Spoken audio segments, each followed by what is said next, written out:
I did a wear test of my Tony Moly shocking lip stains on the weekend, and I've had a few questions either here or on YouTube because I posted on YouTube, and I thought what I'll do is I'll swatch the whole range of the Perfect Lips shocking lip stains. So there's 9 shades available.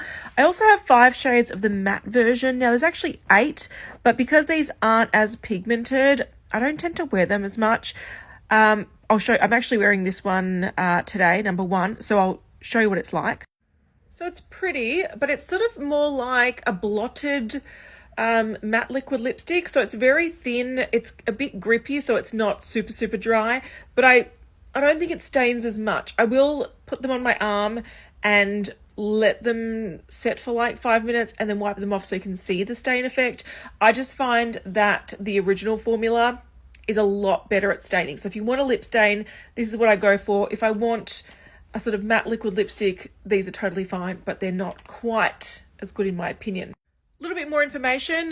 This is what the shades look like in the matte one. So I've got the first 5, and then you can see the next 3 are more nudie. Again, they're more like blotted liquid lipsticks. They're not stains in my opinion. This is the Australian Tony Moly website. They're $34 each in Australia, pretty pricey. When I started buying these, they were actually in Maya, and on sale I'd get them for like $14, which is where I sort of stocked up.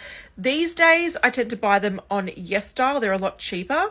So this is the price, which is roughly 20 Australian dollars.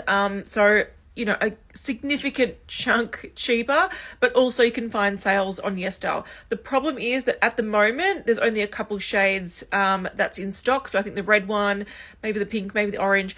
A lot of them, there's stock issues, but you can check back and find them. There's other also international sites that sell them. I just find this is sort of the most reliable one that I tend to use. Another thing I discovered is Shocking Velvet Lip Blur Satins. I didn't know that these exist, but again, these look very nude and berry. So do I think they're going to be a lip stain?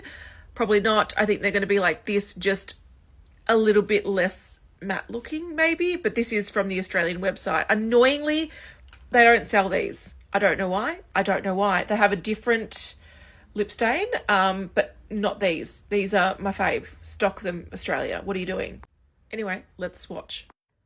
All right, so I pre-swatched these. I was going to show you the swatches, then I realized I don't have the hands to swatch and hold the phone. But you can see a lot of these look very similar. So I put them on heavy swatched and then also blended in.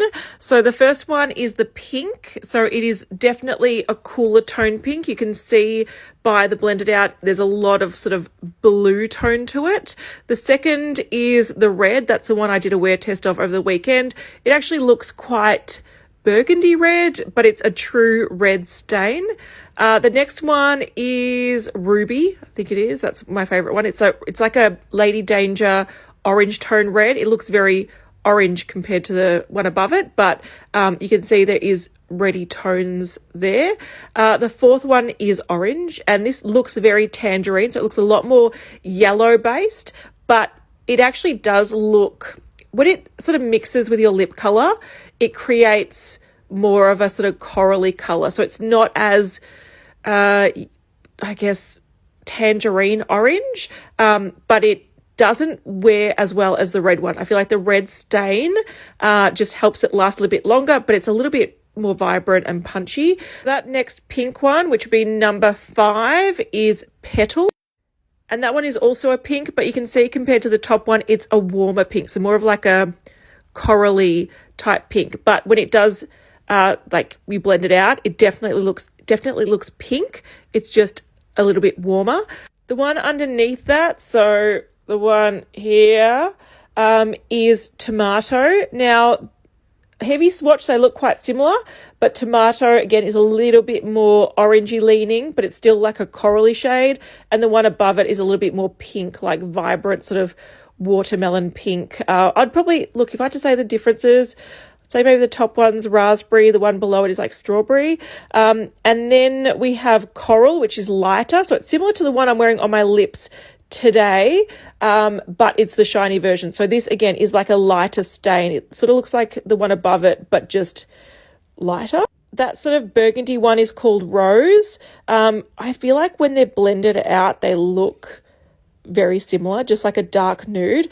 But when you do build it up, it's like a wine color, which is cool. And then the one underneath, that's more of like a nudie vibe. And I'll have the name on the screen, but it means grapefruit. So that's all the 9 shades available in that range. You can definitely see that there's some similarities, but on the lips, they do fade down differently, and they might have warm undertones, cool undertones, a bit more red, a bit more orange. But I think once it gets down to this area, the stain looks quite similar. I'm going to wipe this off now and show you how these stain. All right, so hopefully you can see that the more recent ones, the more recent shades really don't stain much at all. These, again, are just sort of like a shiny liquid lipstick, and they sort of all fade down to a similar color. It's really the first 5 or 6 that give you a really long-lasting stain. Now, I washed this off with cleansing oil. I gave it a good scrub. I dried my skin. But here you can see that the undertones definitely do, there's differences to them, but I feel like much beyond the first 5 or 6, they're not really worth it as a stain, in my opinion. Now, these are going to stay on my arm because my arm isn't eating food. It's not like dealing with oils and whatnot too much. This is going to stay in for days. So these, once they're on, they're on. This is also going to stay in for days. Okay, these are the 5 matte ones I have. You can see they're a lot sheerer. So the first 2, like the one that I'm wearing is the top one. It looks a lot nicer on the lips because you can build it up a little bit. And then the bottom one is like a browny, rosy nude. The 2 that are actually like legitimate stains are 3 and 4, which is like an orange tone red, again, sort of Lady Danger vibe, and a true red, which is more like Ruby Woo. And then the rest of these in the range, they're a lot more nude, which is why I didn't bother with them. But they do give a really nice flat matte effect. So if I want that, I'll go for these.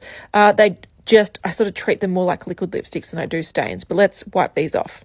So that's them wiped off. They do stain. Even that sort of rosy nude one leaves a little stain, but the only 2 that are comparable to the original ones is number 3 and number 4. So they're the ones that I think are worthy of being called a stain. But there we go. That's them all swatched, all how they stain. And yeah, if you want a stain, go for these. If you want a comfortable matte liquid lipstick that does leave behind a slight stain, these are quite nice. And I'm tempted with the satin ones, to be honest.